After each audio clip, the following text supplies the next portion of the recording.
Welcome to NTT Day 63. Today we will discuss from page number 308 to 313 of chapter 4. So without wasting much time, let's start today's class. So इसमें question number 11 दिया हुआ है। महात्मा गांधी जी की शैक्षणिक जो विचारधारा है उसका संक्षेप में वर्णन करना है, यानी कि शिक्षा से रिलेटेड, शिक्षा को लेकर महात्मा गांधी जी के क्या विचार थे उसको हमको डिस्कस करना है। ठीक है।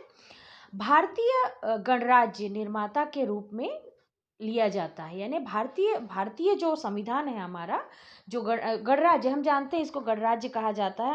हम गणतंत्र दिवस मनाते हैं क्योंकि इस दिन यानी 26 जनवरी को हमारा संविधान जो है वो लागू हुआ था। ठीक है। तो भारतीय गणराज्य निर्माता के रूप में शिक्षा को लिया जाता है। हजारों वर्षों की सांस्कृतिक परंपराओं के प्रतीक मोहनदास करमचंद गांधी दार्शनिक पृष्ठभूमि में प्लेटो के समान है, यानी प्लेटो का नाम सुना होगा, एक रशियन दार्शनिक थे। ये बहुत ज़्यादा वेल नोन पर्सनालिटी हैं। तो वैसे ही शिक्षा को लेकर गांधी जी के जो विचार थे वो भी प्लेटो के समान ही थे, यानी कि प्लेटो के समान ही उच्च दर्जा जो है वो गांधी जी को दिया गया है। ठीक है। तो पहले हम गांधी जी का थोड़ा सा एक ब्रीफ इंट्रोडक्शन लेंगे। महात्मा गांधी जी का जन्म 2 अक्टूबर 1869 को काठियावाड़ के पोरबंदर यानी गुजरात राज्य में काठियावाड़ जिले के पोरबंदर नामक स्थान पर हुआ था। उनके पिता करमचंद गांधी उस समय राजकोट और बीकानेर रियासतों के दीवान थे। ठीक है। उस समय तो हमारा ब्रिटिश काल जो है वो चल रहा था। तो जो रियासतें होती थी, अलग अलग जो राज्य कह सकते हैं वो होते थे, वहाँ पे वो दीवान थे। ठीक है। एक क्लर्क जैसा कह सकते हैं आप, दीवान थे। 1891 में बैरिस्टर बनकर, बैरिस्टर मीन्स जो वकालत की पढ़ाई होती है, उन्होंने बाहर से इसकी डिग्री ली और बैरिस्टर बनकर जो है वो स्वदेश लौटे। 1895 में एक मुकदमे के सिलसिले में दक्षिण अफ्रीका जाना पड़ा। गांधी जी का दक्षिण अफ्रीका टूर जो है वो बहुत फेमस है, सभी को पता है कि दक्षिण अफ्रीका में किस तरह से जो है वो अपार्थीड यानी कि जो गोरे और काले का जो भेदभाव था वो वहाँ पे बहुत ज़्यादा था। तो उनको किसी केस के सिलसिले में साउथ अफ्रीका जाना पड़ा। वहाँ पर जो है वहाँ जो ब्लैक लोग होते थे, ब्लैक स्किन्ड पीपल होते थे, उनकी स्थिति जो थी वो अत्यंत दयनीय थी। गांधी जी ने भारतीयों का, ब्लैक स्किन मीन्स इंडियंस को स्पेशली जो है वो ब्लैक स्किन कहा जाता है, या ब्लैक या ब्राउन स्किन। तो स्पेशली वहाँ पे जो इंडियंस रहते थे उनकी स्थिति बहुत ज़्यादा खराब थी, और इस संकट को दूर करने के लिए गांधी जी ने फैसला किया कि वो वहीं रहेंगे और इसको दूर भगाने की कोशिश करेंगे। ठीक है।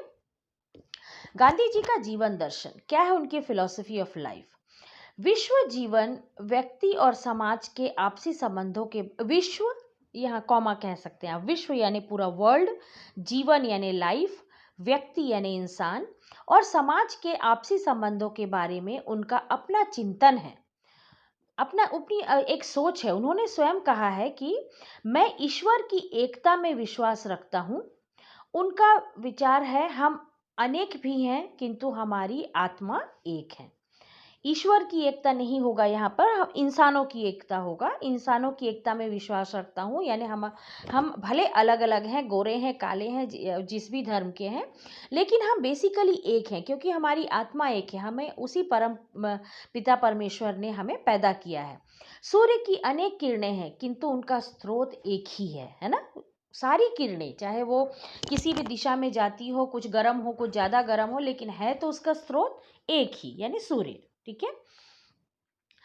Refraction put they have the same sources, ये आई डोंट नो क्यों दिया है ये सेंटेंस, शायद इंग्लिश में वो करने की कोशिश किया होगा, but it is incomplete, so leave it. Mahatma Gandhi ji के जीवन में सत्य, अहिंसा और प्रेम, उनके 3 स्तंभ थे उनके लाइफ के। पहला था सत्य या सच, ट्रुथ। दूसरा था अहिंसा यानी नॉन वायलेंस, किसी के प्रति भी हिंसा ना रखना। और प्रेम, लव, सभी के प्रति लव एंड रिस्पेक्ट। ये उनके लाइफ के 3 मुख्य सिद्धांत थे। उन्होंने कहा, उनको इंग्लिश में उसी को शायद वो किया हुआ है, I believe in the absolute oneness. अब एब्सोल्यूट वननेस यानी एब्सोल्यूट मतलब एब्सोल्यूटली जैसे कहते हैं, बिल्कुल। वननेस मतलब एकता, एक होने में मेरा भरोसा है। ऑफ गॉड, एंड मुझे मालूम है कि गॉड एक है, चाहे वो किसी भी धर्म का हो, पर गॉड एक है। वही सुपर पावर है, वही सोर्स है, उसके नाम अलग अलग हो सकते हैं। And therefore also of humanity, और मैं ये भी मानता हूँ कि जैसे ईश्वर एक है, वैसे ही ईश्वर के द्वारा पैदा किए हुए सारे लोग भी एक हैं। ठीक है, सबकी आत्मा एक है। We have many bodies but one soul. हमारे बॉडीज अलग अलग हो सकते हैं, लेकिन हमारी आत्मा एक है। उसी का इंग्लिश वो है जो पीछे मैंने बताया ना, उसी को इंग्लिश वो है, the rays of the sun are many through refraction put they have, but they, put नहीं है वो, but they have the same source. यानी सूर्य की किरणें अलग अलग हो सकती हैं, लेकिन उसका सोर्स जो है वो एक ही है। ठीक है, वही इंग्लिश उसका डेफिनेशन है। महात्मा गांधी जी के जीवन में सत्य, इट इज रिपीटेड, सत्य, अहिंसा और प्रेम प्रमुख है। सबसे पहला है ट्रुथ, सत्य। महात्मा गांधी जी का पहला आधार था सत्य। वे सत्य को ही ईश्वर मानते थे। उनका पहला विचार था ईश्वर ही सत्य है, यानी गॉड इज ट्रूथ। सबसे बड़ा सच क्या है? ईश्वर। परंतु चिंतन मनन की प्रक्रिया स्वरूप नया मार्ग प्रशस्त हुआ कि सत्य ही ईश्वर है। ईश्वर ही सत्य है और सत्य ही ईश्वर है। अगर आप सच कह रहे हैं, सच के साथ है, इसका मतलब कि आप भगवान की पूजा कर रहे हैं, भगवान को मानते हैं। उन्होंने स्वयं कहा है कि God is truth and truth is God. ईश्वर सत्य है और सत्य ही ईश्वर है। ठीक है, इसके बाद सेकंड है नॉन वायलेंस, अहिंसा। वह यह कि सत्य और अहिंसा, वो ये मानते थे कि सत्य और अहिंसा को एक दूसरे से अलग करना प्रायः असंभव है। ये एक ही सिक्के के दो पहलू हैं। ठीक है, यानी कि अगर आप सच के साथ हैं, आप अहिंसावादी होंगे, आप कभी भी किसी को तकलीफ नहीं पहुंचाएंगे, किसी का दिल नहीं दुखाएंगे, मारपीट नहीं करेंगे, वायलेंस नहीं करेंगे। ठीक है, अहिंसा का स्पष्टीकरण करते हुए गांधी ने लिखा, it is not non violence और submission to evil, it is resistance to it through love. यानी कि ये जैसा सत्याग्रह जिसे कहते हैं, आपने सत्याग्रह के बारे में सुना होगा, ये नॉन वायलेंस या सबमिशन ऑफ एविल, यानी कि एविल के सामने घुटने टेक देना नहीं है, बल्कि ये क्या है? ये एक सत्याग्रह है, सत्य के लिए आग्रह जिसे कहते हैं। Satyagraha is the belief in the power of the spirit. Satyagraha यानी कि भगवान पर बिलीफ, भगवान पर भरोसा रखना। The power of truth, truth पर भरोसा रखना। The power of love, sorry ये पार्शल लिखा हुआ, the power of love by which we can overcome evil through self suffering and self sacrifice. यानी हिंदी में उसको दिया है, उसको अगर हम करें तो कहेंगे कि ये जो ट्रूथ, सत्याग्रह, नॉन वायलेंस, ये सब जो चीज़ें हैं, इसके थ्रू हम किसी भी एविल से यानी बुरी चीज़ों से ओवरकम कर सकते हैं। अपने खुद की सफरिंग, यानी सेल्फ सफरिंग मतलब क्या होता है? खुद सहना उस चीज़ को। और self sacrifice, sacrifice means sacrifice करना, यानी किसी चीज़ के लिए, किसी के लिए, या किसी भी ईश्वर के लिए अपने आप को पूरी तरह से सेक्रीफाइस कर देना। ठीक है, थर्ड है प्रेम। महात्मा गांधी सत्य और अहिंसा के मूल में मानव मात्र को अधिक महत्व देते थे। उनका कहना है कि इंसान सर्वश्रेष्ठ है, उसी को इम्पोर्टेंस देना है हमें। ईश्वर ने हमें पैदा किया है, आप इंसानियत को अपना महत्वपूर्ण अंग मानिए, इंसानियत को इम्पोर्टेंस दीजिए। इस प्रकार उनके जीवन दर्शन से तीन सत्य निकलते हैं, यानी तीन एक्सट्रैक्ट हैं उनके, जो उनका जो जीवन दर्शन है उसका। इसमें सबसे पहला है पूर्ण एकत्व, यानी वननेस, सब एक हैं। दूसरा अहिंसा और सत्य, और तीसरा है मानव की सेवा। ठीक है, इसके बाद फोर्थ दिया है गांधी जी की शिक्षा। दर्शन को प्रभावित करने वाले तत्व, यानी उनका जो दर्शन है, यानी फैक्टर्स इन्फ्लुएंसिंग गांधीयन फिलोसफी। ऐसे कौन कौन से फैक्टर्स हैं जिन्होंने गांधी फिलोसफी को इफेक्ट किया है, उस पर प्रभाव डाला है?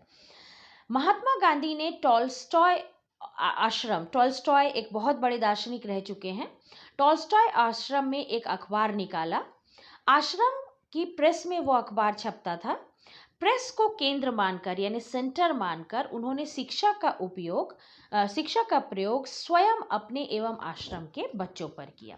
यानी जो भी शिक्षा देना चाहते थे, जब वो टॉल्स्टॉय आश्रम में दक्षिण अफ्रीका में रहते थे, तब उन्होंने वहाँ पर प्रिंटिंग प्रेस की स्थापना की और वहाँ पर अपने विचारों को प्रिंट करके खुद पर और आश्रम में जो भी बच्चे रहते थे उनके लिए उन्होंने तैयार किए।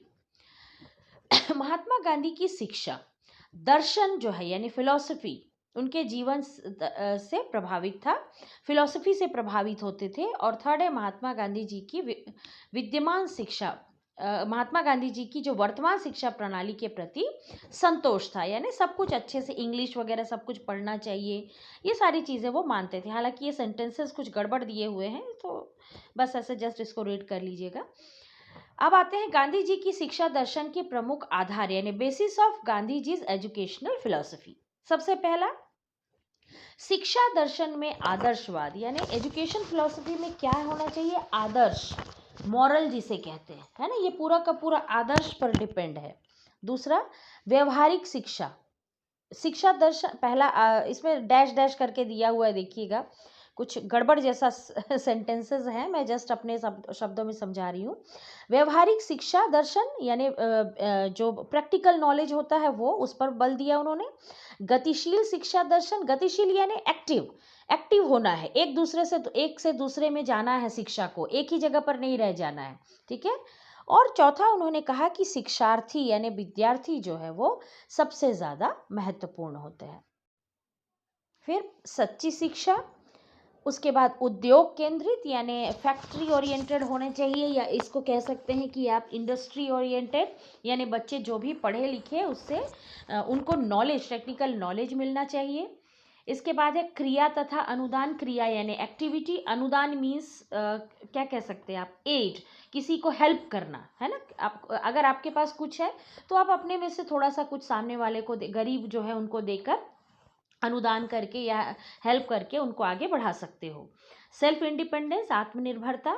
इसके बाद है यथार्थ यानी यथार्थ में जीना, एकदम फैसिनेशन में नहीं कि ये करूँगा वो करूँगा, एकदम सपने में नहीं रहना, यथार्थ में जीना है, ठीक है। इसके बाद आता है करिकुलम यानी पाठ्यक्रम। गांधी जी ने शिक्षा का पाठ्यक्रम इस प्रकार व्यक्त किया है, क्या क्या होना चाहिए। सबसे पहला उसमें होना चाहिए बेसिक क्राफ्ट, बुनियादी शिक्षा, बेसिक चीज़ें सिखानी होंगी हमको। हमेशा कहते हैं ना, हमें अपना बेसिक सबसे पहले सुधारना होगा, ठीक है। इसके बाद है मातृभाषा, मदर टंग। उन्होंने कहा था कि शिक्षा हमेशा मातृभाषा में होगी तो बच्चा अच्छे से समझेगा और सीखेगा। इसके बाद है मैथमेटिकल ज्ञान होना चाहिए, गणित बहुत ज़रूरी है। जनरल साइंस होना, सामान्य विज्ञान बहुत ज़रूरी है। ड्राइंग, म्यूज़िक, डोमेस्टिक आर्ट और साइंस, ये सब चीज़ें बहुत ज़्यादा ज़रूरी है इनके हिसाब से, यानी करिकुलम में ये चीज़ें होनी चाहिए। अब आते हैं टीचिंग मेथड पर। सबसे पहला है लर्निंग बाय डूइंग यानी करके सीखना, काम करके, देख के, प्रैक्टिकल करके जो है उससे सीखना। दूसरा, अनुभव के द्वारा सीखना यानी लर्निंग बाय एक्सपीरियंस। इसके बाद है सीखने की क्रिया में समन्वयन यानी correlation in the process of learning, यानी जो कर रहे हैं वो सीख रहे हैं, और अगर सीख रहे हैं तो उसको अपने व्यवहार में ला रहे हैं। इसके बाद है हियरिंग, थिंकिंग एंड एक्शन, सुनना, सुन के सीखना, सोचना और स्मरण करना, याद रखना। वचना मीन्स रीड करना, रीडिंग। देन विचार यानी थिंकिंग और एक्शन, रीडिंग करना, सोचना और एक्शन में लाना। जैसे ऊपर सुनकर सोचना और एक्शन में लाना था, वैसे ही रीडिंग करके सोचना और विचार में, एक्शन में लाना, ठीक है। इसके बाद उन्होंने डिसिप्लिन को भी बहुत ज़्यादा महत्व दिया था। तो गांधी जी के अनुसार डिसिप्लिन निम्न प्रकार से होना चाहिए। सबसे पहला होता है सेल्फ डिसिप्लिन।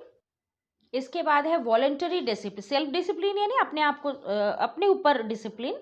इसके बाद है ऐच्छिक अनुशासन, वॉलेंटरी डिसिप्लिन यानी कि हर काम में अपनी इच्छा के अनुसार उसको अनुशासन के साथ करना है। अब आते हैं इवोल्यूशन यानी मूल्यांकन विद्यार्थी का किस तरह होना चाहिए।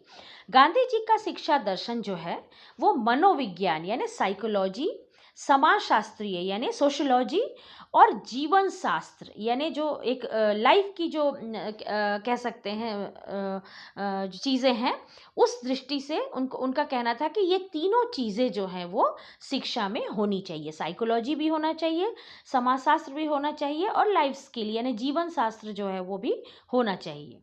दूसरा, उद्देश्यपूर्ण उपयोगी क्रियाओं के माध्यम से बौद्धिक विकास में विश्वास रखना है, यानी कि उद्देश्यपूर्ण यानी जिसमें कोई ना कोई गोल हो, एम हो, वैसी उपयोगी एक्टिविटी के माध्यम से बच्चों को सिखाना है। तो इसका निष्कर्ष क्या निकलता है इतनी सारी चीज़ों को पढ़ने का, कि गांधी जी का संपूर्ण जीवन दर्शन जो रहा है वो प्रगतिशील है, बहुत डेवलपिंग है। उन्होंने हमेशा डेवलपमेंट को गोल बना के गोल समझा है। ठीक है। शिक्षा शिक्षा दार्शनिक यानी कि एजुकेशन जो है वो उनके रूप में, दार्शनिक के रूप में गांधी जी की वास्तविक महानता इस बात में है कि उनके दर्शन में यानी उनके फिलॉसफी में प्रकृतिवाद यानी नेचर, आदर्शवाद यानी मोरालिटी और प्रयोगवाद यानी कि एक्सपेरिमेंटल जिसे कह सकते हैं या व्यवहारिक कह सकते हैं, को मुख्य रूप से इन्होंने हर इंसान के विकास का जो है वो बेसिस जो है वो माना है। ठीक है। So that's it for today. इसके बाद का हम नेक्स्ट क्लास में करेंगे। नोट्स बनाते चलिएगा और जहाँ पे जो चीज़ें इंपॉर्टेंट लग रही हैं उसको लिख कर रख लीजिएगा। So till then, goodbye, see you next time.